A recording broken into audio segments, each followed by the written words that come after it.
চুরি করেছে।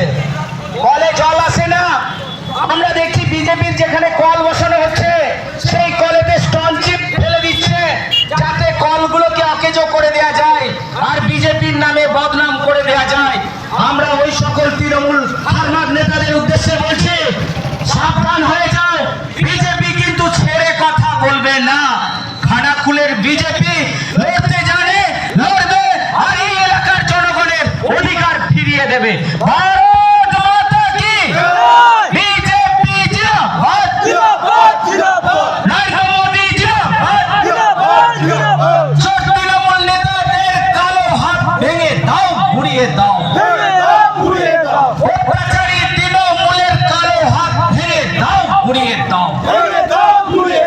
ভারত মাতা কি জয় শ্রীরাম, জয় জয় শ্রীরাম। ওই তৃণমূলের কালো হাত ভেঙে দাও, ঘুরিয়ে দাও। ওই তৃণমূলের কালো হাত ভেঙে দাও, ঘুরিয়ে দাও। এই মমতা ব্যানার্জি আমরা তোমায় জানাই ধিক্কার। এই মমতা ব্যানার্জি আমরা তোমায় জানাই ধিক্কার। এই দিকে দিকে সন্ত্রাস হচ্ছে কেন, খুনি তৃণমূল জবাব দাও। এই জবাব দাবিতে আজকের মিছিলে তলে তলে যোগ দিন। এই জবাব দাবিতে আজকের মিছিলে তলে তলে যোগ দিন। এই জোর তোমাদের দিতেই হবে, এই জোর তোমাদের দিতেই হবে। এই দিকে দিকে সন্ত্রাস হচ্ছে কেন, মমতা ব্যানার্জির জবাব দাও।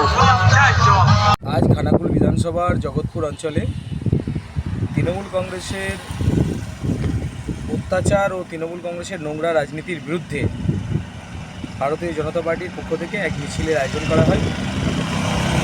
এই মিছিলে আপনারা দেখেছেন শয়ে শয়ে কার্যকর্তা পা মিলিয়েছে। খানাকুল বিধানসভায় তৃণমূল কংগ্রেসের বিশেষ করে চোরেদের কোনো ঠাঁই নাই, এটা এই এলাকার মানুষ বারে বুঝিয়ে দিয়েছে। সামনে বিধানসভা নির্বাচন আসছে, আমরা সেই বিধানসভা নির্বাচনের লক্ষ্যে আমরা ঝাঁপিয়ে পড়েছি। সেই সঙ্গে এই চোর তৃণমূল কংগ্রেসকে খানাকুল বিধানসভার মাটি থেকে আমরা সম্পূর্ণরূপে বিসর্জন দেব এই প্রতিজ্ঞাবদ্ধ হয়েছি।